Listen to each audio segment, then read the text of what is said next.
네, 이렇게 만나뵙게 돼서 참 반갑고 감사한 마음입니다. 저희 가정은 다음 달 23일, 그러니까 3월 23일에 출국을 앞두고 있습니다. 근데 이렇게 초임 선교사한테 가장 필요한 것은 현실적으로 필요한 건 아마도 제가 좀 솔직한 편이어서 솔직하게 말씀드리겠습니다. 현실적으로 필요한 건 아마 돈일 것입니다. 현장에서 버텨야 하고 가정의 경제를 책임져야 되는 가장으로서의 부담이 있습니다. 근데 그보다 더 간절히 원하는 것은 저희 가정을 위해서 또 저희 가정을 알고 기도해 주실 성도님들입니다. 정말 진실되게 고백하는 것은 기도에 힘이 있다고 믿고 성도님들과 선교사들은 아주 짧은 시간이지만 이렇게 말씀을 나누고 얼굴을 맞대고 교제하는 것으로 이렇게 만남을 짧게 가질 수밖에 없지만 제가 간절히 원하는 것은 이 짧은 시간을 통하여서 하나님이 이렇게 사랑하시는 장유오산나교회 성도님들과 저희 가정이 조금이라도 가까워지고 또 하나님께서 마음 주셔서 저희 가정을 위해서 함께 기도해 주시고 저희 가정 또한 장유오산나교회의 소식을 들으면서 함께 기도하고 그렇게 관계가 계속 지속되고 깊어지기를 소원하는 마음이 있습니다. 그런 마음으로 이 자리에 섰고 또 이제 그런 마음으로 기도해 왔습니다. 또 이렇게 자리를 마련해 주셔서 너무 감사하고 기쁜 마음으로 좀 말씀을 나눌 수 있을 것 같습니다. 저는 작년에 10월 달에 코로나를 뚫고 알바니아로 저 혼자 저희 가정을 두고 제가 대표해서 알바니아에 답사를 다녀왔습니다. 열흘 정도 갔다 왔는데 저 혼자만 간 것이 아니라 함께 알바니아로 들어가는 그 다른 가정의 선교사님 한 분과 함께 동행해서 다녀왔습니다. 우리 사진을 좀 보여줄 수 있을까요? PPT가 있으면 이게 알바니아 국기고요. 한 장 넘겨주시면 이렇게 공항에서 사진을 찍었습니다. 제가 타문화권 선교를 간다라고 주변에서 얘기하면 제 지인들이나 다 공통적으로 물어보는 질문이 많이 있지만 크게 두 가지 질문이 있습니다. 첫 번째는 어느 나라로 갈 것이냐라는 것하고요. 하나는 가서 어떤 사역을 할 것이냐라는 이 두 가지를 여쭤봅니다. 정탐을 통해서 이 두 가지 질문에 대해서 저는 두 가지 질문에 대해서 좀 더 구체적으로 답을 얻을 수 있었고 그런 내용을 우리 성도님들에게 좀 나누고 오늘 본문을 가지고 말씀을 좀 짧게 나누고자 합니다. 저희 가정이 어느 나라로 가는지 궁금하다라는 것은 그냥 알바니아에 갑니다라는 답을 듣고 싶어 한다고 생각하지 않습니다. 그 나라가 알바니아가 도대체 어떤 나라냐, 어떤 필요가 있길래 어떤 영적인 갈급함이 있길래 가려고 하는 것인지 물어본다고 저는 생각을 합니다. 그래서 짧게 알바니아에 대한 소개를 좀 하겠습니다. 우리 지도를 좀 보여주시면 저기 빨간색 동그라미가 있는 데가 알바니아입니다. 성도님들이 보실 때 오른쪽 아래 부분에 그리스, 왼쪽 아래겠네요. 그리스가 있고요. 오른쪽에는 이탈리아가 있을 것입니다. 제가 지금 반대로 얘기하고 있네요. 왼쪽에 이탈리아, 오른쪽에 그리스가 있겠죠. 근데 그 그리스 윗부분에 보면 데살로니기아라는 작은 글씨가 보이실지 모르겠습니다. 성도님들이 익숙하신 데살로니가 전후소의 배경이 되는 지역입니다. 그리고 알바니아는 성경에 알바니아라는 글자로 나오진 않지만 일루리곤이라는 지명으로 등장을 합니다. 딱 한 번이요. 바울이 로마서 15장에서 본인이 일루리곤까지 그리스의 복음을 편만하게 전했다. 그러니까 본인은 알바니아까지 복음을 전했다는 내용을 기술하고 있다는 것이죠. 이 알바니아는 보시면 아시겠지만 이제 지중해 바다, 아름다운 바다를 끼고 있는 아주 작은 나라입니다. 그리고 경제적으로는 유럽에서는 가장 열악한 나라 중에 하나고 이 나라의 크기는 대한민국의 한 3분의 1 정도 되는 아주 작은 나라고 300만 명 정도가 거주하고 있습니다. 근데 이 나라에는 많은 아픔이 있었습니다. 침략도 많이 당했고 지배도 많이 당했고 또 공산주의 독재자가 들어와서 1991년까지 40년 정도 독재 통치를 받았던 아픔이 있는 나라입니다. 그래서 당시 북한하고 수교를 맺었고 북한하고 아주 가깝게 지냈기 때문에 현재도 알바니아 국민들은 여권을 가지고 언제든지 북한에 자유스럽게 들어갈 수 있는 몇 안 되는 나라 중에 하나라고 합니다. 제가 방문했을 때 어떤 선교사님 교회의 한 청년이 본인은 북한 선교에 가고 싶다라는 얘기를 할 정도로 북한에 가까운 나라라고 할 수 있습니다. 물론 현재는 민주주의고 자유를 많이 보장하는 나라지만 여전히 사회주의 잔재가 있습니다. 그 증거로 우리 벙커가 굉장히 많은 나라라고 할 수 있습니다. 우리 사진 하나만 보여주시겠습니까? 제가 찍은 사진인데요. 길을 걷다가 보면 이렇게 흔하게 벙커의 흔적을 볼 수 있습니다. 벙커가 콘크리트로 되어 있어서 이거를 부실 수 없기 때문에, 그러니까 부시는데 더 많은 비용이 들기 때문에 그냥 저렇게 매립해 버리는 흔적을 아주 쉽게 볼 수 있고, 이 작은 나라에 약 70만 개의 벙커가 있습니다. 그리고 벙커 박물관도 있고, 그 독재자가 편집적인 증상으로 세운 것이라고 하는데, 알바니아 사람들 굉장히 이것 때문에 고통스러워하고 힘들어하기도 하죠. 어쨌든 알바니아는 이제 독재가 끝난 1990년대 초부터 민주주의 국가가 됐고, 그 다음에 EU에 가입하려고 열심히 준비하고 있습니다. 한 번만 더 사진을 보여주시면 제가 갔을 때도 이렇게 열심히 공사 중이었습니다. 도로가 깔리고 있었고요. 각 수도마다 크레인이 높이 올라가서 여러 건물들을 짓고 있고, 전체 수도가 공사 중이라고 할 정도로 굉장히 많은 변화가 있습니다. 그리고 이 나라에는 지금 이런 변화 속에서 많은 자금이 들어오고 있고, 알바니아 사람들도 열심히 물질을 쫓아서 살아가는 삶의 형태를 갖기 시작했다고 합니다. 선교사님들 말씀으로는 이제 예전에는 모이자고 하면 여러 명이 모이고 관심도 교회에 많이 있었는데, 이제는 뭔가 자신에게 이득이 되지 않으면 공동체나 교회 모임에 잘 나오지 않는 그런 모습을 점점 보이고 있다고 합니다. 그래서 알바니아 청소년들에게 제가 갔을 때 물어봤습니다. 앞으로 계획이 어떻게 됩니까? 당신의 꿈이 무엇입니까? 이렇게 물어보면 다들 하나같이 거의 10명 중에 9명이 저는 독일에 갈 겁니다. 저는 이태리에 갈 겁니다. 저는 그리스에 갈 겁니다. 이렇게 얘기했습니다. 마치 저희 나라에 노동을 하러, 일을 하러 오시는 동남아 분들이 생각이 났어요. 그러니까 청년들이 대학을 졸업하자마자 그런 서양의 그리스나 독일같이 선진국에 가서 열심히 일을 해서 가족에게 송금을 하고, 가족들은 알바니아 현지에서 그 돈으로 먹고 사는 이러한 현실들을 굉장히 쉽게 목격할 수 있었습니다. 젊은이들은 계속 해외로 빠져나가고 있고, 교회는 조금씩 힘을 잃어가고 있는 그러한 현실이라고 합니다. 알바니아는 전체적으로 무슬림이 편만하게 깔려 있습니다. 60, 70%가 무슬림을 믿고 있고요. 천주교나 카톨릭, 천주교라고 불리는 카톨릭이나 정교회가 약 20% 정도 비중을 차지하고, 저희가 믿는 개신교, 복음주의 개신교는 약 2% 이하라고 합니다. 그런데 저희가 잘 알고 있는 신천지라든가 하나님의 교회라든가 이런 이단들도 열심히 지금 포교 활동을 하고 있는 현장이기도 합니다. 선교적으로는 알바니아는 굉장히 선교사님들의 밑거름이 잘 뿌려진 곳이라고 할 수 있습니다.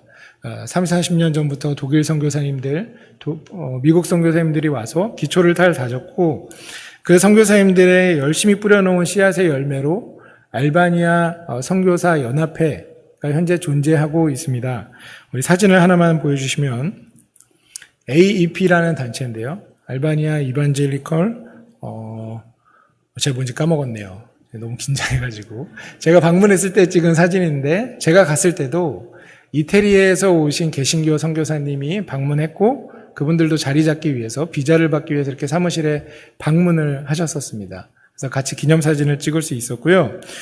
저희 가정같이 처음 선교지에 가거나 계속 활동을 할 때 여러 도움을 주고, 저희를 서포트해주고, 또 각자 사역을 비슷하게 하는 선교사님들끼리 모임을 만들어주고, 이런 중요한 역할을 감당하고 있습니다. 근데 제가 이 사무실에 가서 대표님과 그 알바니아 복음주의 연합회, 알바니아 선교사 연합회의 대표분과 같이 차를 마실 수 있었고 대화를 할 수 있었습니다. 그래서 그 여자분이셨습니다. 그리고 이분은 알바니아인이셨어요. 그동안 이 알바니아 선교사 연합회는 대부분 독일 선교사님이나 미국 선교사님이 대표를 맡고 계셨는데, 이제는 현지인이 대표를 맡아야 된다는 그런 필요가 있었고, 이 여자분이 대표를 맡게 됐습니다. 그래서 저하고 차를 마시고 이런저런 얘기를 주고받았고, 제가 대화 중에 이런 질문을 하나 했습니다. 우리 화면 하나만 띄워주시면, 제가 제일 궁금했던 질문이에요. 저희 두 가정이 알바니아에 선교사로 들어오게 되는데 혹시 저희들에게 기대하시는 게 있습니까? 그러니까 저희가 이곳에서 어떻게 활동을 했으면 하십니까? 라고 제가 물어봤습니다. 이분은 알바니아에서 다양한 국적의 다양한 선교사님들을 20년 이상 봐오신 분이고, 현재 선교사님들이 어떻게 활동하시는지 잘 아시는 분이세요. 이분이 제 질문을 하기 전까지는 굉장히 화기애애하게 농담도 하고 재미난 얘기도 해주시고 얘기하다가 이 질문을 하니까 굉장히 진지해지셨습니다. 그리고 한동안 침묵을 하신 후에 이렇게 이야기하셨습니다. 알바니아에는 아직 선교사가 없는 지역이 많이 있습니다. 곳에는 교회가 없던지 교회가 있어도 목회자가 없거나 신학적으로 사역적으로 굉장히 연약한 교회들이 많이 있습니다. 아직 복음이 없는 곳, 목회자가 없는 곳, 선교사가 없는 곳으로 좀 가셨으면 좋겠습니다. 이렇게 말씀하셨습니다. 근데 제가 알아보니까 알바니아 수도에 굉장히 많은 선교사님들이 계십니다. 근데 지방에는 선교사님들이 많이 계시지 않더라고요. 그래서 저희 가족은 현재 생각은 열심히 지역 조사를 한 후에 저희가 섬길 수 있는 지방으로 가려고 그렇게 기도하고 준비하고 있습니다. 그런데 제가 막상 이런 생각을 하기까지는 쉬운 것은 아니었습니다. 왜냐하면 두려웠기 때문이죠. 지방에 가면 무슬림이 굉장히 강성이 있고 그래서 테러가 일어날지도 모른다는 위험 부담이 있기 때문에 저도 가정이 있기 때문에 두렵기도 하고 걱정도 됐습니다. 그러한 마음으로 다음 날 현지에 계신 선임 선교사님 한 부부를 만날 수 있었습니다. 원래 계획에도 없이 우연치 않게 길거리에서 만나게 됐고 저희를 가이드해 주시는 분하고 이런저런 얘기를 하다가 같이 식사를 하게 됐습니다. 근데 이분이 이런 간증을 해주셨습니다. 이분은 이제 8년차 선교사님이신데 처음에 5년차는 수도에서 사역을 하셨다고 했습니다. 수도에서 다른 선교사님들과 함께 세 선교사님이 힘을 합쳐서 교회를 섬기고 있었는데 본인은 8년차고 함께 옆에 계시는 분은 20년차, 27년차 선교사님이셔서 본인이 너무 열악해 보이고 나약해 보였다고 했습니다. 그리고 본인이 없어도 이 교회가 너무 건강하게 잘 돌아가고 있는데 본인이 왜 굳이 여기 있어야 하는 많은 고민이 있었다고 했습니다. 그래서 5년차가 되던 해에 하나님께 간절히 기도했고 하나님께서는 북쪽 지역으로 가라는 마음을 주셔서 아내분과 많은 상의와 많은 기도 끝에 북쪽 지역으로 사역지를 옮기셨습니다. 북쪽 지역에 가면 춥기도 춥지만 굉장히 열악합니다. 자녀들이 다닐 학교가 지극히 열악하고 학교에는 피아노 한 대가 없는 학교가 수두룩할 정도로 굉장히 열악한 환경 속에서 살아야만 했습니다. 그런데도 하나님께 순종해서 가셨고 거기서 사역이 이렇게 시작이 됐습니다. 선교사님은 알바니아는 카페가 굉장히 많습니다. 한국보다 면적 대비 카페가 굉장히 많은데 선교사님이 북쪽 지역에 이주를 했고 그다음에 카페에 가서 한 카페에 자리를 잡고 매일 출근하셨다고 합니다. 근데 그 카페에 매일 나오던 어떤 분과 눈이 맞았고 서로 인사를 하고 이런저런 얘기를 하게 됐다는 거죠. 그 현지인이 물었답니다. 당신은 도대체 동양인이 이 도시에 외국인이 잘 있지도 않은 이 도시에 아시아인이 왜 이곳에 왔습니까? 이렇게 물으니까 이 선교사님이 솔직하게 얘기했다고 합니다. 나는 선교사인데 복음을 전하러 왔다. 그랬더니 이 현지인이 매우 놀라면서 나도 그리스도인이다. 이렇게 얘기를 하면서 대화가 시작됐다고 합니다. 근데 서로 얘기를 하다 보니까 이분이 목사고 선교사라는 걸 알게 되고 현지인 분은 이렇게 요청을 했대요. 혹시 나와 함께 기도하는 가정이 3가정이 있는데 우리를 위해서 예배를 드려줄 수 있느냐? 이렇게 요청을 했대요. 그래서 아니 당신들 그리스도인인데 교회가 있지 않냐? 당신네 교회를 가면 되지 않냐? 이렇게 다시 반문을 하니까 이분이 이제 이런 얘기를 하더랍니다. 사실은 자기는 이 지역의 유일한 교회의 성도였다. 그런데 그 교회는 독일 선교사님이 세우신 교회인데 독일 선교사님이 사역 열심히 하셔서 현지인에게 이제 성지인 목회자를 세우고 본국으로 돌아가셨는데 그 현지인 목회자가 본인들을 너무 싫어하고 관계가 깨지고 본인들에게 음해해서 3가정이 교회에서 떨어져 나왔다고 합니다. 그래서 그런 아픔이 있는 상태에서 목사 선교사를 만나자 그럼 우리도 같이 예배할 수 있겠구나 라는 마음에 그런 제안을 했던 것이죠. 선교사님이 고민에 빠지셨다고 합니다. 요즘 현대식으로 얘기하면 상도덕이라는 것이 있는 것이죠. 목회자가 있는 교회의 성도님인데 어떻게 내가 이분들하고 예배를 드릴 수 있는가 이런 고민에 빠져서 거부하셨다고 해요. 정중하게 거절하셨는데 그해 여름에 그렇게 거절하던 중에 독일에서 그 선교사님, 그 교회를 개척했던 선교사님이 이 문제를 해결하기 위해 알바니아 현지에 왔고 이 문제를 해결하려고 노력하셨으나 해결이 안 되고 이 한국인 선교사님을 만나서 그러면 당신이 이 세 가정과 함께 예배를 드려줬으면 좋겠다. 교회를 개척했으면 좋겠다. 라는 제안을 받으셔서 그제서야 이제 사역이 시작됐다고 합니다. 근데 이 선교사님이 그 현지인들과 만나고 그렇게 교회가 세워지고 자신의 집에서 예배를 드리기 시작하고 점점 성도가 늘어나고 이제 교회가 자리를 잡게 됐습니다.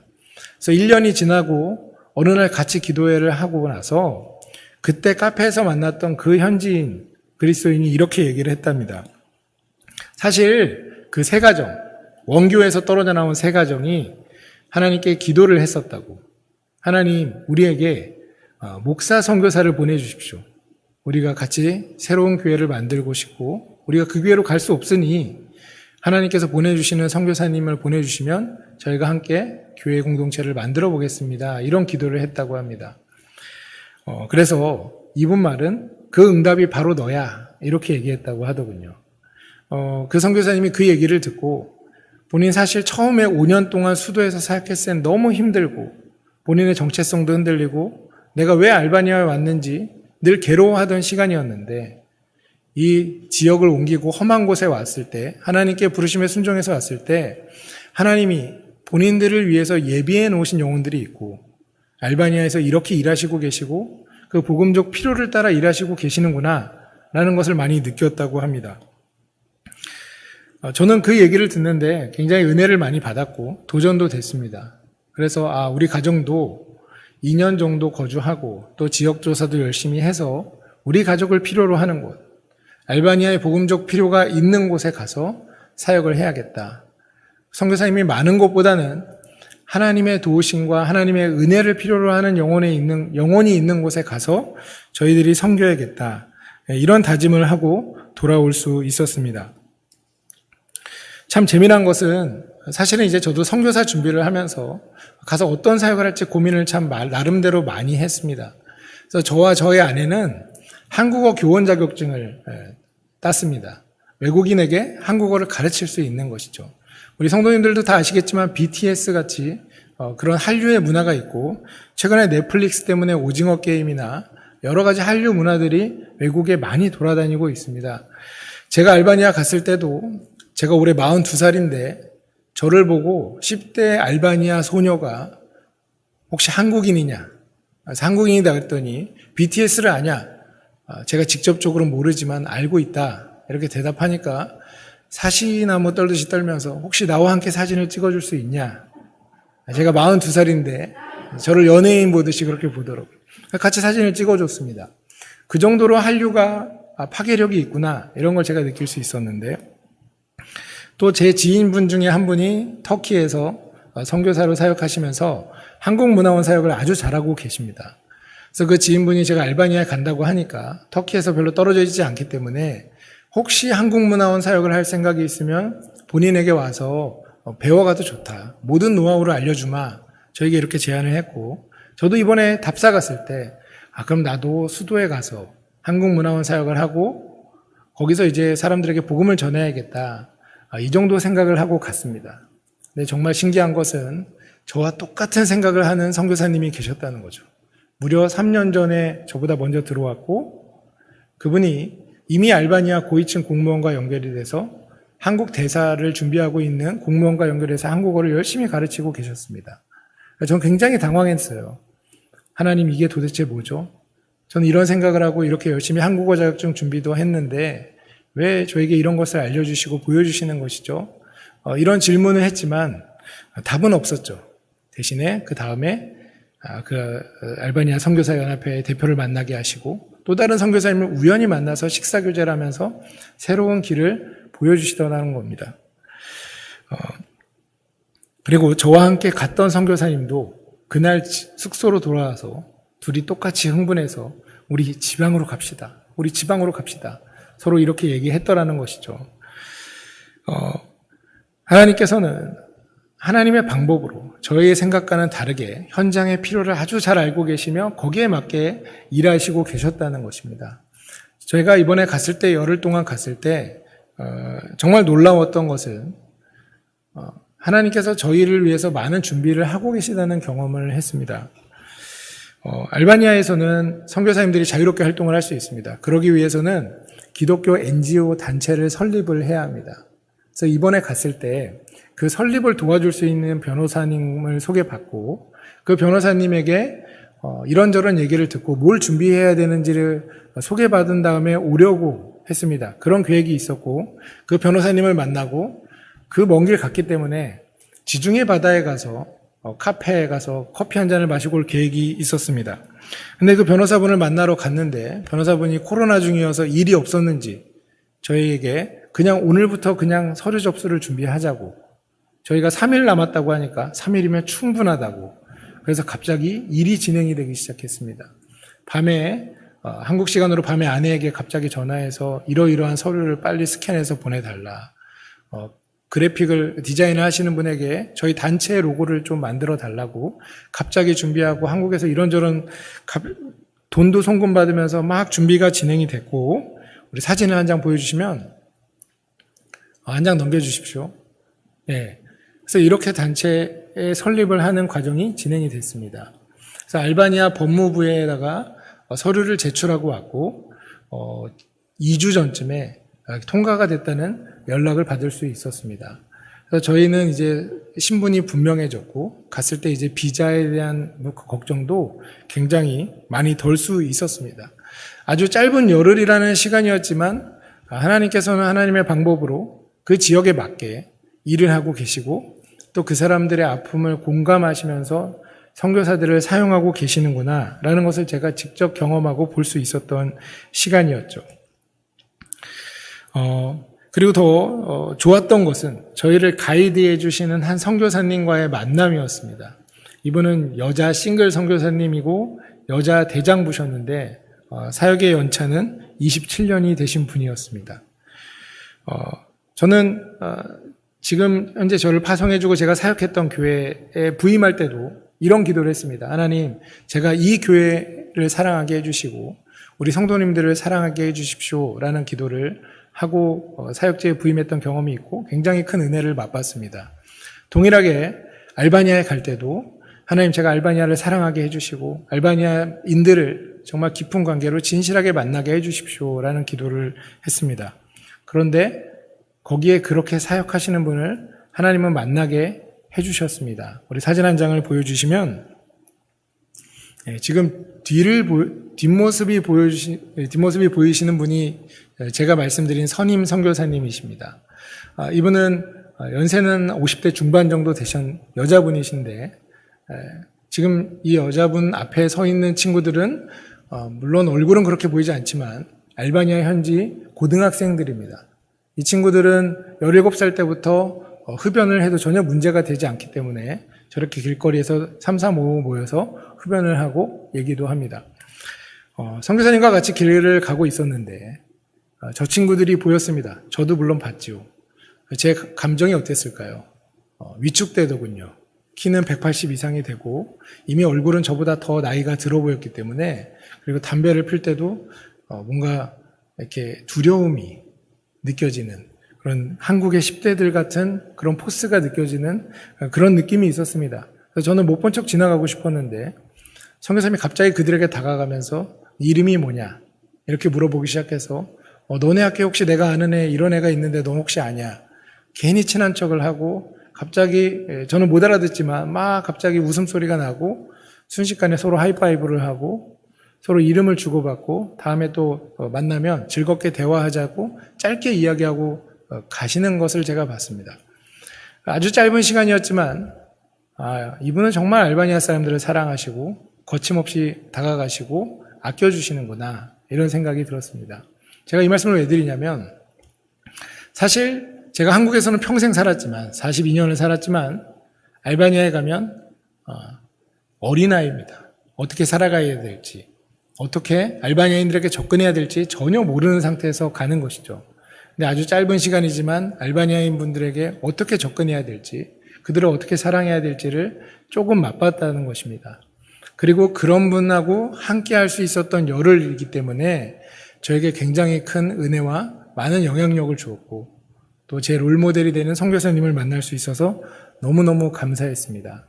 이 또한 저의 기도 제목이었기 때문에 아주 짧은 시간이지만 하나님께서 응답해 주신다는 것을 느낄 수 있었습니다.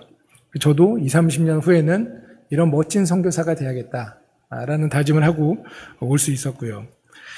저는 지금까지 제가 말씀드린 이 정탐한 내용들을 가지고 오늘 본문 말씀으로 제가 갔다 와서 3가지 단어를 묵상하면서 이 본문 말씀을 묵상하면서 3가지 단어로 정리를 했습니다. 그게 오늘 설교 제목인 복음적 필요와 연합과 기쁨입니다. 저희 가정은 알바니아에 가서도 이러한 사역의 방향성을 가지고 가려고 합니다. 오늘 본문의 배경을 가지고 이제 말씀을 짧게 나누겠습니다. 오늘 본문 배경은 다 아시겠지만 사도행전 2장은 마가다락방 사건 이후에 오순절 성령 강림 사건 이후에 베드로가 설교를 한 후에 3,000명의 회심자가 있었고 그렇게 초대교회가 이 갑작스러운 회심자를 어떻게 대했는지 공동체성을 어떻게 이뤘는지에 대한 내용입니다. 저는 이 본문을 가지고 선교적으로도 적용하고 교회 공동체 안에서도 적용을 어떻게 해야 되는지를 좀 나누면서 말씀을 짧게 나누겠습니다. 오늘 본문 44절에서 45절을 보면 초대교회 성도들은 모든 물건을 통용했다. 재산과 소유를 팔아 각 사람의 필요를 따라 나눠주었다. 라고 이렇게 이야기합니다. 성도님들은 우리 교회라는 단어를 들으시면 어떤 교회를 떠올리십니까? 아마 대부분은 장유 호산나 교회를 떠올리실 것입니다. 그것은 틀린 말은 아니죠. 그러나 이단이 아니라면 세상의 모든 교회는 그리스도를 머리로 하는 하나의 큰 교회입니다. 하나의 공교회라고 합니다. 문화도 다르고 인종도 다르고 언어도 달라도 그리스도를 구주라고 고백하는 하나의 우주적인 하나님의 교회라는 것입니다. 에베소서 말씀 다 아실 것입니다. 교회를 머리로 하고 모든 교회 성도들은 지체고 몸이라고 하는 것은 그런 말씀 말입니다. 모든 교회는 그리스도를 머리로 하는 하나의 지체입니다. 어떤 교회는 다리를 이룬다고 해석할 수 있고 어떤 교회는 팔을 이루고 어떤 교회는 장기를 이룬다고 해석할 수 있습니다. 장요산나라는 하나의 개교회 안에서도 연약한 때를 지나는 성도님들이 있고 좀 더 여유 있고 지금 평안한 때를 지내는 성도님들이 있을 것입니다. 그래서 서로 돕고 의지하며 함께 하나의 공동체로 살아가는 것이 교회의 모습입니다.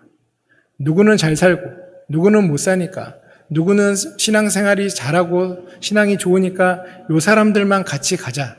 이렇게 하는 것이 교회의 모습은 아니라는 것이죠.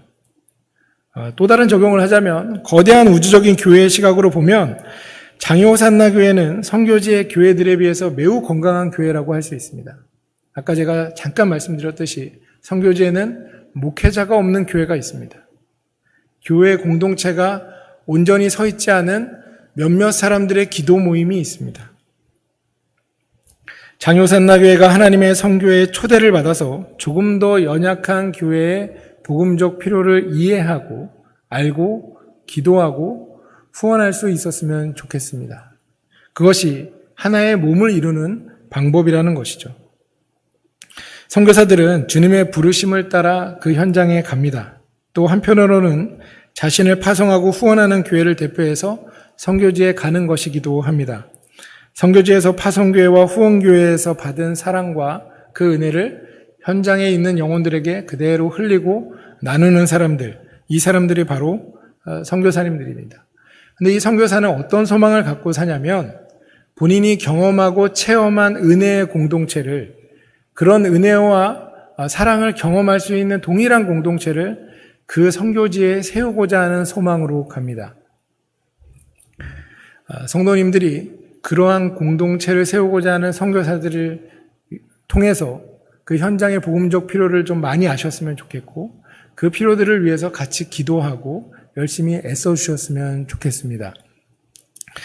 저에게 선교사가 왜 됐냐고 물어보시는 분들이 있습니다. 선교사가 어떻게 됐냐? 많은 일들이 있었지만 간략하게 얘기하자면 제가 청년 때 군 시절에 너무 미래가 두려웠습니다. 너무 미래가 두려웠고 전역한 후에 하나님께 기도를 했습니다. 너무 미래가 두렵다. 어떻게 해야 합니까? 그때 하나님께서 인도함을 받아서 하나님의 인도함을 받아서 어떤 찬양팀에 들어가게 됐고 거기서 좋은 목자들을 만나게 되고 성경 공부도 하게 되고 찬양을 하면서 하나님을 뜨겁게 경험했습니다. 근데 그때 제 기도 제목은 오직 내 미래였습니다. 전공을 바꿔야 되는지 취업을 어디로 해야 되는지에 대한 고민이었습니다. 근데 하나님을 정말 인격적으로 깊이 만나고 하나님을 정말 사랑하게 되니까 그러한 고민들이 사라지는 역사를 경험했습니다. 여전히 청년이고 여전히 미래가 두려워야 되는데 저에게 두려움은 없고 어떠한 마음만 남았냐면 하나님은 정말 좋은 분이구나. 하나님은 너무너무 좋은 분이구나 라는 마음이 남았습니다. 그리고 그 마음이 몇 달 하나님을 계속 진실하게 경험하고 하나님을 예배하는 가운데 그 마음이 점점 커지니까 조금 더 마음이 업그레이드가 됐습니다. 어떻게 되냐면 이렇게 좋은 하나님을 나만 알고 있으면 되는가? 이 하나님을, 이렇게 좋은 하나님을 아직 모르는 사람들에게 좀 나눠줘야 되고 소개해줘야 되지 않을까? 저는 그 마음부터가 제가 선교사의 부르심을 입었다고 저는 믿고 있습니다. 사랑하는 성도님들, 그 마음이 생기면 어떻게 됩니까? 오늘 본문에서 분명 이 사람들은 전부 다 복음을 들었고 하나님을 경험했습니다. 수많은 사람들이 모였습니다. 주변에 너무 많은 사람들이 모여서 어쩌면 복음을 들어야 될 사람들이 아직까지는 없었을 수 있습니다. 근데 이들이 했던 반응은 각 사람들의 필요를 봤다는 것이죠. 혹시 성도님들 가운데 연약하고 뭔가 필요가 있는 지체들이 있다면 도우셔야 합니다. 그들의 필요를 보셔야 합니다. 그들의 아픔을 헤아릴 수 있으셔야 합니다. 그것이 교회가 성장하고 하나님을 닮아가는 첫 번째 방법입니다. 두 번째는 연합입니다. 46절을 보면 날마다 마음을 같이하여 성전에 모이기를 힘쓰고 집에서 떡을 떼며라는 구절이 있습니다. 여기서 떡을 뗀다는 구절은 성찬을 의미합니다. 성찬은 그리스도와의 연합을 의미합니다. 교회가 하나 되어야 된다라는 얘기 많이 들어보셨을 것입니다. 교회가 하나 되어야 된다는 얘기는 생각의 일치를 뜻하는 것도 아니고 취미생활의 공유를 의미하는 것도 아닙니다. 그리스도 안에서 연합을 의미하고 있습니다. 저희 가정은 다른 가정 하나와 함께 들어갑니다. 근데 아이러니하게 선교사님들끼리의 관계가 굉장히 중요합니다. 서로 성숙한 신앙을 갖고 있다고 믿고 그렇기 때문에 관계는 아주 편하게 흘러갈 것 같지만 실제 그렇지 않습니다. 재미난 얘기를 들었습니다. 선교사님들 중에 두 가정이 같이 들어갔을 때 제가 들은 권면입니다. 한 가정이 사역도 잘하고 언어도 더 잘하면 옆에 있는 가정이 질투하게 되고 열등감을 느껴서 둘 관계가 깨질 수 있으니 서로를 위해서 기도하라는 선임 선교사들의 님들의 권면을 들었습니다. 선교사님들의 이야기를 들어보면 저희 두 가정도 그런 문제에 대해서 자유롭지 않다고 저도 생각합니다. 그래서 두 가정의 연합과 사랑함을 위해서 지금도 계속 기도하고 하나님께 간구하고 있습니다. 사랑하는 성도님들, 이런 일은 타문학 선교에만 국한되는 것은 아니겠죠. 우리 성도님들도 잘 아시지 않을까 싶습니다. 물론 장효산나교회가 너무나 좋은 교회지만 교회에 다 자기 마음에 드는 사람들만 있는 것은 아니라는 것이죠. 하나님은 참 희한하십니다. 저도 목회자고 사역하지만 제가 맡은 부서에 정말 저랑 잘 맞는 친구가 있고 제가 접근하기 힘든 친구들도 있습니다. 근데 이 친구들을 제가 불편하고 다가가기 힘들다고 해서 내버려두면 어떻게 될까요? 목회자에게 소외받는 영혼은 당연히 일반 성도님들에게도 소외받기 마련입니다. 제가 불편해하는 영혼들에게 사실은 더 먼저 접근해야 한다는 것이죠. 왜냐하면 그리스도 안에서 연합된 한 명의 지체이기 때문입니다. 연약한 지체를 돌보셔야 합니다. 순모임이나 소그룹이나 전도회 모임 같은 데 가면 꼭 마음에 안 드는 분들이 있을 것입니다. 잘 안 맞는 분들이 있을 것입니다. 제가 오늘 한 번만 하고 앞으로 언제 올지 모르겠지만 언제 올지 모르기 때문에 이렇게 말씀드리겠습니다. 그런 분들에게 말을 많이 거십시오. 그런 분들에게 조금 더 친한 척을 해주십시오. 저는 그럴 때 하나님이 놀라운 일을 하신다고 믿습니다. 그리고 그런 분들은 겉으론 가시가 많이 나 있어서 날카롭게 굴지만 사실 마음속에서는 말을 걸어주기를 기다리고 계십니다. 그런 분들을 향하여 당신은 하나님 안에서 나와 하나 된 형제요 지체라는 것을 느끼게 해주십시오. 저는 그 일은 목회자도 해야 되지만 성도님들이 더 잘하실 수 있고 성도님들이 가장 잘할 수 있는 영역이라고 생각합니다. 만약에 지금도 아마 그렇겠지만 장로산나교회가 그런 교회라고 소문이 난다면 오늘 본문처럼 그 교회 가면 어쩌면 나도 용납받을 수 있지 않을까 하는 마음으로 다가오는 비신자분들이 있을 거라고 기대합니다. 마지막으로 기쁨입니다. 46절을 보시면 기쁨과 순전한 마음으로 음식을 먹는다고 그렇게 이야기합니다. 기쁨의 교제죠. 복음이 있는 곳에는 반드시 풍성한 교제의 기쁨이 있습니다. 우리 성도님들이 제일 잘하시는 게 뭡니까? 제가 요즘 선교 나간다고 하니까 굉장히 많은 지인들을 하루에 한 번 아니면 두 번을 만납니다. 만나면 제가 뭘 할까요? 이 코로나 중에도 같이 식사를 합니다. 식사하면서 살아온 이야기, 이런저런 이야기, 하나님 이야기 짧게 합니다. 그렇게 2시간 정도 교제하고 나면 세상에서 가장 재미있게 놀았던 것보다도 마음에 따뜻함과 여운이 남습니다. 복음이 있는 곳에는 반드시 성도의 교제가 남게 되어 있습니다. 그 교제를 통하여 하나님은 교회를 더욱더 단단하게 하고 더욱더 연합하게 하고 더욱더 사랑하게 하십니다. 저는 사실 장효산나교회에 오기 전에 우리 최 목사님 설교를 들었습니다. 제 마음에 남았던 것은 그 설교를 들을 때 가장 제 마음을 때렸던 구절은 이런 내용이었습니다. 뿌리는 자나 열매를 수확하는 자나 동일한 기쁨을 하나님이 주신다라는 그런 말씀을 하셨습니다. 제가 왜 그것이 기쁨에 남았냐면 저는 선교지에 갑니다. 굉장히 아역 멀리 떨어져 있는 곳에 가는데 제가 전하는 소식이 성도님들에게 제가 현장에서 느꼈던 기쁨이 동일하게 그 소식을 통하여 전달되기 원하기 때문입니다. 성경에서 그렇게 얘기하고 있다는 것이죠. 사랑하는 성도 여러분, 기쁨의 교제는 일반적인 관계 이상의 영적인 교제라고 저는 믿습니다. 이 가까운 공동체 안에서, 이 교회 공동체 안에서도 영적인 교제를 하지만 저와 성도님들도 영적인 교제를 할 수 있다고 믿습니다. 그 교제를 통하여 하나님께서 일하실 것을 기대하고 있습니다. 그리고 그러한 교제와 기쁨의 소식을 주고받을 때 우리가 하나님이 허락하시는 진정한 쉼과 위로를 누릴 수 있게 된다고 믿고 있습니다. 그렇게 될 때 성도 간의 풍성한 관계에서 나오는 기쁨의 충만함을 우리가 느낄 때 감사함으로 하나님을 더 찬양하게 될 것이고 우리의 삶은 더욱더 풍요롭게 될 것입니다. 그러한 우리를 통해 이 지역사회에 기쁨이 전파되고 그 지역사회에서 메마르고 힘들게 사는 분들이 우리의 기쁨을 맛보고 이 장효산나교회를 바라보게 되고 하나님을 보게 될 것이라는 것이죠. 하나님은 그렇게 일하시고 계십니다. 하나님께서는 교회를 사랑하시고 교회를 통해 우리에게 가장 복된 것인 복음의 은택을 우리에게 주시기를 원하십니다. 그리고 아직 이것을 알지 못하는 영혼들이 그 복음의 은택을 누리시기를 원하십니다. 저는 성도님에게 이렇게 묻고 싶습니다. 예수님을 왜 믿으십니까? 예수님은 우리의 고난을 피할 바위가 되시고 피할 처소가 되시고 우리를 보호해 주시기도 하십니다. 그러나 궁극적으로 예수를 믿는 것은 예수님이 너무 좋기 때문이라는 것이죠. 예수님을 너무 좋아할 때 그 기쁨의 그 쾌락, 그 기쁨의 감정이 우리 안에 충만히 자리할 것이고 그 기쁨은 전염이 되는 것입니다. 이 장유 지역에 복음의 기쁨이 전염될 것이고 장효산나를 통해 하나님께서 그렇게 일하실 것을 기대합니다. 사랑하는 성도님들, 마지막으로 주위를 좀 둘러보셨으면 좋겠습니다. 가깝게는 가정, 조금 멀게는 직장, 조금 더 멀게는 이 지역사회를 좀 보셨으면 좋겠습니다. 많은 도움을 필요로 하는 어려운 분들이 지금 많이 있습니다. 오늘도 17만 명의 확진자가 나와서 너무나 많은 어려움을 겪는 자영업자들이 있습니다. 그리고 제 주변에는 이 시기와 더불어서 마음이 너무 아픈 지체들도 많이 보입니다.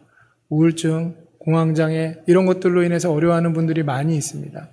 물론 우리도 먹고 살기 힘들고 괴롭고 많이 치열하게 사시는 거 저도 잘 알고 있습니다.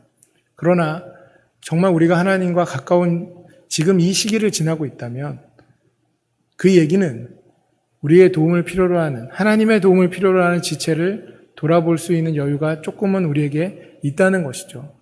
그러한 복음의 필요를 찾아서 연합된 그 그리스도의 형제됨으로 말미암아 그 주님이 주시는 기쁨을 공유하시고 나누시고 섬기셨으면 좋겠습니다.